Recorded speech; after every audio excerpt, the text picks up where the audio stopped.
अब हम बात करेंगे T20 वर्ल्ड कप की। सुपर 12 मरहले जारी है जनाब, और इरफान ज़हीर साहब हमें स्टूडियो में ज्वाइन कर चुके हैं। इरफान साहब गुड मॉर्निंग, कैसे हैं आप? ठीक है, अल्लाह का शुक्र। कैसा था फिर कल का मैच? एक चीज अच्छी हुई है, आप लोगों से जल्दी उठने की आदत पड़ गई है ना? That's a good thing. Credit goes to According to us. nature. ऐसे ही है, हाँ, yes, अच्छा इरफान इसका बहुत साहब, फायदा है। कल ऑस्ट्रेलिया ने बड़ा जबरदस्त चेस किया, क्या कहेंगे? देखिए एक खूबसूरत उनका हमें ब्लेंड नजर आया अटैकिंग क्रिकेट के साथ साथ पावर हिटिंग का भी। और जिस तरह की स्टोनिस ने इनिंग खेली, उसको मोमेंटम पहले शुरू में बनाया मिचेल मार्श ने। पहले उसने थोड़ा सा स्टार्ट किया, फिर मैक्सवेल ने बड़ी शानदार इनिंग खेली। उसने पहले 6 बॉलों पे 22 किया, लास्ट 4-5 बॉलों में थोड़ा सा वो रुके। फिर जो स्टोनिस ने आके 17 बॉलों पे 50 की, बहुत आउटस्टैंडिंग हिटिंग। आप पाकिस्तान के पिछले साल डेढ़ की बैटिंग देख लें तो आपको किसी एक मैच में भी शायद फखर जमान के एक सेमीफाइनल के अंदर जो हिटिंग हुई थी, इसके बाद हमें इस तरह की पावर हिटिंग नजर नहीं आई जैसे कल ऑस्ट्रेलिया ने की, जिसे कहा जाता है लाठी चार्ज किया गया। अच्छा, उसमें एक और चीज हमें अब देखनी पड़ेगी कि इन कंडीशंस के ऊपर आप स्पिनर पे ज्यादा बैंक नहीं कर सकते। और उन्होंने अटैक ही उसी स्पिनर पे किया हसरंगा के ऊपर जिसपे वो सबसे ज्यादा रिलाय कर रहे थे। ये हमारा मेन वेपन है और हम इसके साथ जाएंगे। और जब वो आया हर ओवर उनको 20, 21, 22 का लगता रहा, और वो ही एक रीजन बना मेरा ख्याल है उनकी डिफीट का। बट इसका मकसद ये है कि आपकी बॉल स्पिन और ग्रिप नहीं हो रही, और ये विकेट जो है ये समहाउ तमाम जितने भी विकेट्स हमें अभी तक जितने मैचेस देखे हैं वो पेस अटैक को बेनिफिशियल है, उनके लिए सूटेबल है। अच्छा, ये आपने बिल्कुल सही कहा कि जिस तरह हार्ड हिटिंग की, लाठी चार्ज किया ऑस्ट्रेलिया ने। अच्छा, बहुत सी चेंज स्ट्रेटजीज नजर आ रही है टीम्स की जानिब से। आज जो मैच है इंग्लैंड और आयरलैंड का, इंग्लैंड ने टॉस जीता और इंग्लैंड का ये कहा जा रहा था कि वो बैटिंग करेगा और 200 प्लस टारगेट देगा और आयरलैंड चेस करेगा। हालांकि इंग्लैंड ने टॉस जीतकर पहले बॉलिंग का फैसला किया, ठीक है। तो ऑस्ट्रेलिया ने भी टारगेट नहीं दिया, चेज में गए। इंग्लैंड भी सेम आज यही कर रहा है। इस स्ट्रेटजी के पीछे क्या रीजन हो सकता है? ये मैं कल भी शायद हम थोड़ी बात कर रहे थे कि दुनिया में सब जगह पे छोटे फॉर्मेट में चेजिंग को ज्यादा प्रेफरेंस दी जाती है। ऑस्ट्रेलिया वाइड कंट्री था जहां पहले खेलने से आपके जो स्टैट्स बताते हैं कि आप ज्यादा जीते, इवन T20 के अंदर भी, क्योंकि आपके जो क्लेज है या मड उनका जिस तरह का यूज होता है उसके अंदर बाउंस रहता है ग्रेजुअली, वो लेटर ऑन भी उसी तरह ही चलता है। बट अभी क्योंकि ड्रॉप इन पिचेस का मामला आ गया है, ड्रॉप इन पिचेस की वजह से क्या हो रहा है कि वो समहाउ वो सेम खेलती है विकेट सारा टाइम।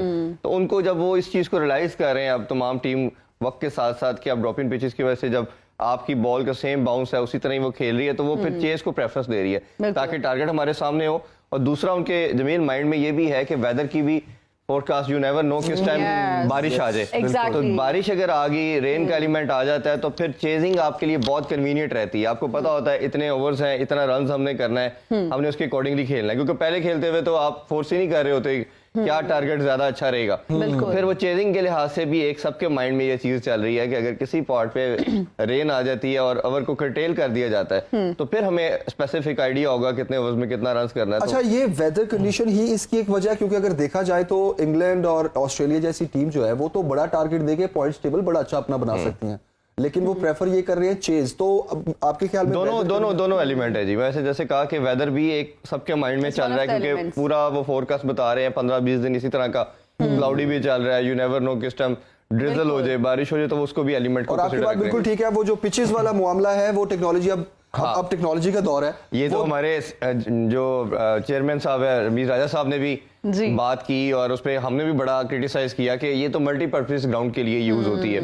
अगर पाकिस्तान में करेंगे उससे आप कम पैसों में ये कर सकते हैं कि आप डिफरेंट कंट्रीज की, जैसे आप साउथ अफ्रीका की 2-3 जगह की सॉइल ले लें, आप ऑस्ट्रेलिया की 2-3 जगह की सॉइल मंगवा लें, वो आपको बहुत कम प्राइस में मिल जाएगी। आप उसकी पिच प्रिपेयर करें अच्छे क्रिएटर के साथ और उस पर अपनी मैचेस करवा ले, रादर दैन के ड्रॉप इन पिच में लगाए। ड्रॉप इन पिच का तो पर्पस ही डिफरेंट है कि मल्टी स्पोर्ट्स के लिए वो यूज होती है। ग्राउंड 6 मंथ रग्बी हो रही है, 3 मंथ फुटबॉल हो रही है, 3 मंथ क्रिकेट हो रहा है, तो वो उसके लिए वो ड्रॉप इन पिचेस का कॉन्सेप्ट है। पाकिस्तान में तो एक ग्राउंड एक के लिए यूज होना है और अभी जो नहीं यूज हो रहे वहाँ शादियां होती हैं। एग्जैक्टली। अच्छा इरफान साहब, आपने अच्छी बात की है। ये आपको गुजरावाला की ग्राउंड का याद होगा, आपको सियालकोट के ग्राउंड का याद होगा। अच्छा, आप तो शादियां कह रहे हैं, आपने वो जो हॉकी स्टेडियम की ट्रफ उतार के हेलीकॉप्टर की लैंडिंग करा के जलसा करवा दिया, वो तो लोग कैसे भूलेंगे कि उसमें कितनी तनकीद हुई, उस पे बहुत तनकीद हुई। बिल्कुल। अच्छा, ये जो पिचेस की बात हो रही है तो मार्बल पे कल पाकिस्तानी टीम ने प्रैक्टिस किया, मार्बल रख के। तो कल जो जिम्बाब्वे के साथ मुकाबला होगा, आपको लग रहा है कि पाकिस्तान अच्छा परफॉर्म कर पाएगा? तो इस प्रैक्टिस का फायदा मार्बल को तो मैं कोई 6-7 ईयर से टीम को देख रहा हूँ, ये रूटीन की प्रैक्टिस है। जब भी इन्होंने किसी वी सीरीज के लिए जाना होता है तो मार्बल पे तो Marble हम पे ये practice, प्रैक्टिस करते बिल्कुल। हैं। और असिस्टेंट कोच हमारे शाहिद असलम या पहले ग्रांड फ्लावर थे, तो वो अक्सर इनको लड़कों को प्रैक्टिस मैंने देखा है कि वो मार्बल पे करवाते, तो वो तो ऐसी कोई नई चीज नहीं है ये। अभी वो अपने बाउंस, क्योंकि पर्स की विकेट के हवाले से हम कह सकते हैं कि उसमें थोड़ा सा बाउंस ज्यादा है और दुनिया उस की bounce को ही वो करना चाह रहे हैं। उस दुनिया की फास्टेस्ट विकेट भी बोला जाता है उसको, और उसी लिहाज से शायद वो थोड़ा सा अपने पेस को या बाउंस को वो देखना चाह रहे हैं, क्योंकि पेस के ऊपर भी थोड़े फंसते हैं हमारे बैट्समैन और बाउंस के ऊपर तो ऑलरेडी हमने देखा कि काफी मसला आया। और इसमें एक जो चीज इंपॉर्टेंट है मेरा ख्याल है कि फखर जमान, फिर मैं बार बार बात कर रहा हूँ कि ऐसा बैट्समैन है जो इन कंडीशन के ऊपर सूटेबल रहेगा, क्योंकि उसको ये स्टाइल सूट करता है। जब बॉल ऊपर आता है तो पुल और हुक अच्छी लगाता है, Exactly, वो yes. नीचे वाली बॉल एशिया कंडीशन में वो फंसता है। Yes, ठीक yes. है। जैसे इंग्लैंड में हमें सबको उनकी सेंचुरी याद है, बाउंसी बॉल्स को खेलता है वो। हाँ वो खेलता है और पुल और हुक बड़ी अच्छी लगाता है। तो मेरा ख्याल है कि अगर फखर 100% फिट होंगे तो पाकिस्तान को कोशिश करनी चाहिए कि उनके साथ जाए। इरफान ज़हीर साहब, अभी जो मैच हो रहा है इंग्लैंड और आयरलैंड का, उसके बारे में क्या कहेंगे, किस तरह से देखते हैं, और फिर जो दोपहर में मैच है उसके बारे में भी बताइए। देखिए ऑब्वियसली इंग्लैंड एक बहुत आउटस्टैंडिंग क्रिकेट खेल रही है और मेरा ख्याल है one of the best contender है इस वर्ल्ड कप के लिए, और दूसरी कंटेंडर न्यूजीलैंड भी है जिस तरह की खूबसूरत क्रिकेट, वो भी अटैकिंग मोड के ऊपर खेल रहे हैं। तो दोनों मेरा ख्याल है इजीली मैच जीत जाएंगे, but in T20 you never know कि कौन किस तरह का अच्छा स्पेल कर दे, क्योंकि आयरलैंड ने भी इनको हराया हुआ है एक दफा। एग्जैक्टली, मैं ये कहने लगा था कि यू नेवर नो कि आज आयरलैंड कुछ भी हो सकता है, situation is very world cup में अनप्रेडिक्टेबल। उन्होंने हराया, फिर हमें उन्होंने 2007 में हराया, तो शॉर्टर फॉर्मेट में ज्यादा आसान होता है कि आपकी एक आधा बैट्समैन की पावर हिटिंग लग गई, एक आधा स्पेल ऐसा हो गया जिसमें आपने आउट कर दिए। तो लेकिन अगर ऑन स्टैट्स देखा जाए और जो कंडीशन अभी चल रही है, मेरा ख्याल है England is the favourite. Yes Okay, exactly. okay. Irfan Zaheer साहब, thank you Thank you very very much, much. बहुत शुक्रिया हमें ज्वाइन करने के लिए। नाज़रीन,